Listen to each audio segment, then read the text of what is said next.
가끔 TV에서 보면은 대통령이 이제 국무회의를 주재하게 될 때에 대통령이 입장을 하면은 전 국무위원들이 자리에서 벌떡 일어납니다. 또 국회에서 시정연설하러 들어가면은 지금은 이제 야당 의원들이 잘 안 일어나죠. 그러나 대통령 입장할 때 다 국회의원들이 서서 박수로 다 기립해서 맞이하는 모습을 보게 되죠.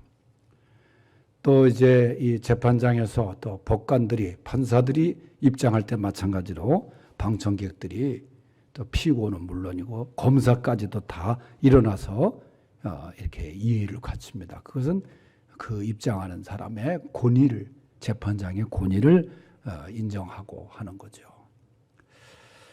오래전에 제가 이 상군사령부에 군사령관이 초청을 해서 갔을 때도 이제 군사령관실에서 차 한잔하고 이제 부대 현황을 쫙 소개하는 기밀실에 들어가게 되는데, 거기에 앉아 있는 군사령관이 별 4시니까 별 3서부터 뭐 별 2, 1, 대령들이 다 자리에 가득 차 있었는데, 군사령관하고 같이 입장하니까 전부 다 일동 그냥 똑같이 일어서서 영접을 하는 거예요. 저도 덩달아 아주 참 기분이 좋았던 그런 기억이 있는데, 그런 대통령이나 그런 그 재판관이나 그런 아주 높은 사람들이 입장할 때 다 일어서는데, 정말 만왕의 왕 예수께서 오늘 자리에서 일어나서 영접한 사람이 있었습니다. 그 사람의 이름이 바로 스데반입니다. 본문 56절 말씀에 보면은 말이죠. 말하되 보라, 하늘이 열리고 인자가 하나님 우편에 서신 것을 보노라, 그렇게 얘기를 해요. 그러니까 스데반이 이제 복음을 전하다가 돌에 맞아 순교를 당하지 않습니까? 죽기 전에 하늘을 보니까 주님께서 자리에서 일어나 가지고 자기를 맞이하시는 거예요. 스데반을 영접하시는 거예요. 여러분이 스데반이 어떤 사람입니까? 그 초대교회 7 집사 중에 하나이면서 그때 그 최초의 순교자 아니에요. 물론 예수님의 제자 야고보가 이제 헤롯에게 순교를 당하고 그 이후에 그 평신도로서 성도로서 최초의 이 순교를 당하지 않습니까? 그런데 그 순교를 주님께서 자리에서 일어나서 스데반을 맞이하셨다는 거예요. 영접하셨다는 거예요. 그래서 오늘 이 시간에 주님이 일어나서 영접한 사람 누구인가? 그 어떤 사람인가? 첫째로 그 스데반은 성령이 충만한 사람이었어요. 본문 56절에 보면은 다시 읽어보면 이렇게 이래요. 55절, 스데반이 성령 충만하여 그랬어요. 스데반이 성령 충만하여. 사도행전 6장 3절에 보면은 이제 당시에 초대교회가 많아지고 기능에 따라서 이제 구제하는 일, 그 일을 이제 성도를 이제 봉사하는 일을 맡게 하기 위해서 7명의 집사를 뽑는데, 그 선택의 기준이 뭐냐? 성령이 충만한 사람. 그렇게 첫 번째 기준이 그거예요. 성령 충만한 사람. 성령이 충만하고 지혜가 충만하고 칭찬받는 사람. 성령 충만하고 지혜 충만하고 칭찬받는 사람 7명을 집사로 뽑자. 그래서 뽑힌 사람이 누구냐? 스데반이었어요. 스데반에 대해서 계속 말하기를 사도행전 6장 8절에는 스데반이 은혜와 권능이 충만하여 그랬어요. 성령 충만하니까 은혜 충만하고 또 권능 충만하고, 10절에는 스데반이 지혜와 성령으로 말함을 그들이 능히 당하지 못했다 그랬어요. 그 성령 충만, 이게 스데반에게 따라다니는 문장이에요. 그 스데반이라는 사람은 성령이 충만했어요. 우리 예수 믿는 사람들은 성령을 다 받은 사람들이에요. 왜냐하면 내 힘으로, 내 생각으로, 내 의지로는 예수님을 구주라고 고백할 수가 없어요. 주님이라고 믿을 수가 없어요. 믿게 하신 이가 있는데 바로 그분이 성령님이에요. 성령의 감동이에요. 그런데 이 성령을 우리가 받고 예수를 믿지만은 성령은 계속해서 충만하게 채워져야 되는 거예요. 성령 충만은 이례적인 게 아니에요. 계속해서 성령 충만함으로 나가야 되는 거예요. 그런데 성령 충만이 어떻게 되는 것이냐? 말씀 가운데서, 또 기도 가운데서 주님과 동행하는 삶으로 이 성령 충만한 삶을 살게 되는 거예요. 이렇게 하지 않고는 성령 충만함을 살 수가 없어요. 반대로 성령을 소멸하는 삶을 살게 됩니다. 데살로니가전서 5장 19절에 보면은 이렇게 말해요. 너희는 성령을 소멸하지 말라. 그러니까 이미 주신 성령 충만함으로 나가야지 성령을 소멸시키지 말라. 그렇게 말씀해요. 여러분, 소멸이라는 말이 뭡니까? 불이 꺼지는 것을 말하는 거예요. 성령의 불을 꺼뜨리지 말라는 거예요, 여러분. 불을 완전히 꺼뜨리면은 불이 살아날 수가 없어요. 불이 있을 수가 없어요. 그러니까 우리에게 성령의 불이 꺼지면 안 된다는 거예요. 성령이 사라지면 안 되는 거예요. 여러분, 바로 하나님을 거스리는 것이 성령 소멸의 모습입니다. 그러므로 우리는 성령의 인도함에 따라 살아야 됩니다. 성령 충만한 삶을 살아야 되는 거예요. 스데반은 이 성령 충만한 삶으로 일관한 사람입니다. 기도를 통하여 성령 충만하십시오. 하나님의 말씀 가운데 성령 충만하십시오. 주님과 동행하심으로 성령 충만한 삶을 사시기를 축원합니다. 두 번째 스데반이라는 사람은 하늘을 우러러본 사람이에요. 56절을 계속 보면 말이죠. 말하되 보라 하늘이 열리고 인자가 하나님 우편에 서신 것을 보노라. 이 스데반이 하늘을 우러러보며 산 사람이에요. 하늘을 우러러보 죽을 때까지 하늘을 우러러봤어요. 다시 말하면 하늘을 우러러보았다. 하늘나라의 백성으로, 하나님의 백성으로, 하늘나라 시민으로 이 세상을 살았다. 그 말이기도 해요. 골로새서 3장 1절과 2절에 보면 그러므로 너희가 그리스도와 함께 다시 살리심을 받았으면 위의 것을 찾으라. 하늘의 것을 찾으라. 거기는 그리스도께서 하나님 우편에 앉아 계시느니라. 이 위의 것을 생각하고 땅의 것을 생각하지 말라. 다른 쉬운 성경에 이렇게 말합니다. 그러므로 만약 여러분이 그리스도와 함께 일으킴을 받았으면 위에 있는 것들을 계속하여 찾으십시오. 한번 찾고 멈추는 게 아니에요. 거기에는 그리스도께서 하나님의 오른편에 앉아 계십니다.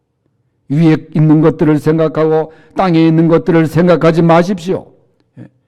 주님 안에서 옛사람이 죽고 새 사람으로 다시 태어난 사람들은 주님이 통치하시는 하늘에 속한 사람이기에 하나님 나라의 백성으로 하늘을 우러러보며 하늘을 바라보며 하늘의 시민으로 살라는 거예요. 마태복음 6장 31절에서 예수님이 이렇게 말씀하셨어요. 염려하여 이르기를 너희는 무엇을 먹을까 마실까 입을까 하지 말라. 이는 이방인들이 구하는 것이니라. 너희 하늘 아버지께서 이 모든 것이 너희에게 있어야 할 것을 아시느니라. 그런즉 너희는 먼저 그의 나라와 그의 의를 구하라. 이게 하늘나라. 그리하면 이 모든 것을 너희에게 더하시리라. 하늘나라를 바라보며 하늘나라 백성으로 이 세상을 살아가라. 여러분, 스데반은 하늘을 주목해서 살아간 사람. 하늘을 바라보고 하늘이 열리는 것을 바라본 사람이에요. 빌립보서 3장 20절에서 바울도 우리의 시민권은 하늘에 있다고 말했습니다. 하늘나라를 바라보고 사는 사람, 결국은 이 하늘나라가 누가 통치하는 곳이에요? 하나님이 통치하시는 나라가 하늘나라니. 하나님의 통치를 받는 사람, 하나님의 다스림을 받는 사람, 그게 하늘의 백성이에요. 스데반이 하늘을 우러러 보았다. 그래서 이 사도행전 6장 15절에 보면은 이 스데반의 모습이 어땠었냐? 하늘을 바라보고 하늘의 시민으로 살아간 사람은, 공회 중에 있는 사람들이 다 스데반을 주목하여 보니 그 얼굴이 천사의 얼굴과 같더라. 그랬어요. 여러분, 하늘의 시민으로 하늘을 바라보고 사니까 그 얼굴이 이 슬프고 괴로운 세상을 살아가도 천사의 얼굴처럼 빛이 나더라, 그 말이에요. 출애굽기 34장에서도 모세가 하나님 만나고 시내산에서 내려오니까 얼굴이 두려움이나 초조함이 없는 천사의 얼굴처럼 환하고 위엄 있게 평온하게 빛이 났다는 말씀이 있어요. 여러분, 성령 충만하고 하늘을 바라보는, 하늘을 우러러보고 사는 그런 성도들 될 수 있기를 바랍니다. 하늘을 우러러보고 살. 그래서 우리가 주님이 오라고 하시면은 우리의 눈으로 천국이 열리는 것을 바라보게 될 것이고, 두 팔 벌리고 환영하시는 주님을 바라보게 될 것이고, 그리고 주님의 품에 안기게 될 줄로 믿습니다. 이 세상을 살아도 하늘을 우러러보는 그런 시민들이 될 수 있기를 바랍니다. 세 번째는 스데반이 주님의 용서를 실천한 사람이기에 주님께서 일어나 그를 영접하셨어요. 60절을 다 같이 읽어봅니다. 60절 다 같이 시작. 무릎을 꿇고 크게 불러 이르되 주여 이 죄를 그들에게 돌리지 마옵소서. 이 말을 하고 자니라. 아멘. 여러분, 스데반이 이렇게 순교를 하게 돌에 맞아 죽게 된 그 순교의 원인이 뭐냐 하면은 이 사도행전 7장 전편에 흐르는 이제 스데반의 설교입니다. 스데반이 참 설교를, 그 예수님의 복음을 당시에 그 유대인들에게 전하는데 그들이 그 복음을 듣고 말이죠, 반응이 어땠냐? 마음이 찔려. 그랬어요. 여러분, 마음에 찔리는 게 뭐예요? 그게 회개할 수 있는 시간 아닙니까? 마음에 찔리면은 거기에서 돌이켜야죠. 반성해야죠. 그렇게 살아야죠. 그런데 마음에 찔리는 설교를 듣고 반응이 뭐냐? 이를 갈면서 오히려 스데반을 죽이려고 했다는 거예요. 제가 언젠가 얘기했지만 뭐 스데반의 이 순교에 대해서 얘기하면서 재미있게 쓴 글이 뭐냐? 왜 스데반이 순교를 당했느냐? 스데반이 목사 다니면서 집사가 설교를 해가지고 그랬다는 거예요. 그 왜 또 두 번째 원인이 뭐냐? 7장 전체가 스데반 설교인데 설교 너무 길게 했다고. 스데반 설교 보면 여러분 이게 최소한 1시간 이상 가는 설교예요. 내용을 쭉 설교를 보면. 그렇다 하더라도 여러분 설교의 반응이 어땠어요? 마음에 찔림이 온 거예요. 여러분, 우리가 말씀을 들을 때, 하나님 말씀을 읽을 때 아멘으로 다 축복의 말씀으로, 그것도 은혜가 되는 거지만은 내 마음에 찔리고 회개를 촉구하는 그런 설교도 그게 큰 은혜입니다, 여러분. 그저 축복에 대한 설교만, 그게 좋은 설교가 아니에요. 말씀으로 내 마음에 찔림을 줄 때 그게 하나님의 말씀의 고만이에요. 살아있는 말씀 아니에요. 그러면은 여기 사람들은 이를 갈았지만은 말이죠, 똑같은 이 설교를 들었던 초대교인들은 사도행전 2장에 보면 베드로가 설교를 합니다. 그런데 사도행전 2장 31절에는 베드로가 설교를 하자 사람들이 그 말을 듣고 마음에 찔렸다. 똑같이 찔렸어요. 그러면서 그들의 반응이 어땠냐? 우리가 어찌할꼬? 그러니까 베드로가 너희가 회개해라. 예수님의 이름으로 세례를 받고 제사함을 받으라. 그러면 성령이 임할 것이다. 그래서 그때 사람들이 다 회개하고 3,000명이나 세례를 받았더라. 그렇게 기록했어요. 그렇게 은혜 받는 사람, 하나님의 자녀가 된 사람 있는가 하면은 스데반의 설교를 듣고 회개하지 않고 오히려 돌 들어서 스데반을 돌로 쳐 죽이는 그런 무리들이 있었다, 그 말이에요. 스데반을 어떻게 죽였어요? 성 밖으로 던져버렸습니다. 이미 치명적인 상태에 있는 스데반을 말이죠.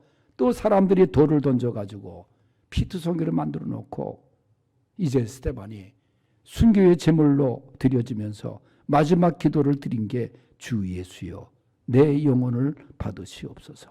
그리고 뭐예요? 주여 이 죄를 이들에게 돌리지 마옵소서. 여러분, 이 기도는 사실 스데반의 기도가 처음이 아니잖아요. 예수님께서 십자가상에서 못 박혀 돌아가실 때에 주님도 똑같이 이 말씀을 먼저 하셨습니다. 예? 아버지여 내 영혼을 받으시옵소서. 이 죄를 저들에게 돌리지 마옵소서. 그러니까 스데반이 예수님을 철저히 닮아간 사람이에요. 예수님의 용서를 닮았어요. 예수님의 기도를 닮았어요. 아버지 하나님께 자기를 부탁합니다. 그리고 자기에게 돌을 쳐서 죽이는, 자기를 성 밖으로 던져버린 그 무리들을 용서해 달라고 기도합니다. 그러니까 스데반은 이 기도까지 예수님을 닮으면서, 여러분, 이게 용서가 얼마나 어려운 용서입니까? 이런 상황에서. 그런데 주님의 용서를 몸소 실천하면서 죽은 사람이 스데반이었어요. 이런 스데반을 우리 주님께서 받으실 때 우리는 보통 사도신경에서 고백했지만은 주님이 하나님 우편에 앉아 계신다고 하지만은 오늘 말씀에는 주님이 하나님 우편에서 일어나셨다. 자리에서 일어나셔서 스데반을 두 팔 벌려 환영하시는 모습을 그리고 있는 거예요.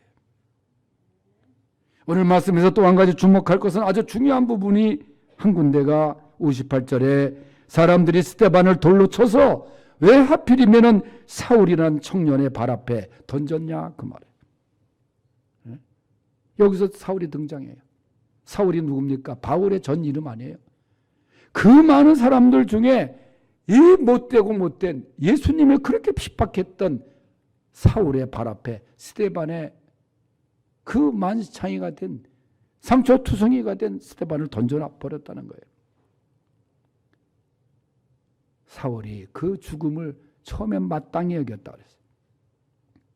그러나 그가 다메섹에서 예수님을 만나서 복음의 사도가 되고 로마의 순교의 제물이 될 때까지 여러분 그 자기가 그 예수를 몰랐을 때 청년 그 시절 사울이었던 때에 그 스데반이 자기 발 앞에 던져지고 그러면서도 용서의 기도를 드리고 위탁의 기도를 드리는 것 스데반의 모습이 각인되었을 거 아니에요. 나도 스데반처럼.